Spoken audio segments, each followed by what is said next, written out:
Ang Western Bastion isang ay matatagpuan kung saan ang pader ng kuta ay baluktot ng husto sa pagitan ng Northwestern Corner Pavilion at ng Western Artillery Pavilion. Ang mga pader ng kastilyo ay karaniwang itinayo sa layo na higit sa 100 metro mula sa kaliwa at kanang mga pasilidad ng pagtatanggol.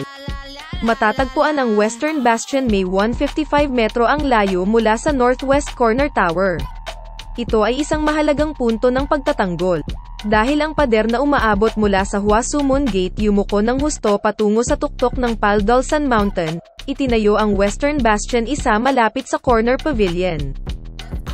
Ang baluarte, na tinatawag na chi sa Korean, ay isang istruktura na nakaukit palabas mula sa isang fortress wall, na idinisenyo upang atakehin ang papalapit na mga kaaway mula sa gilid.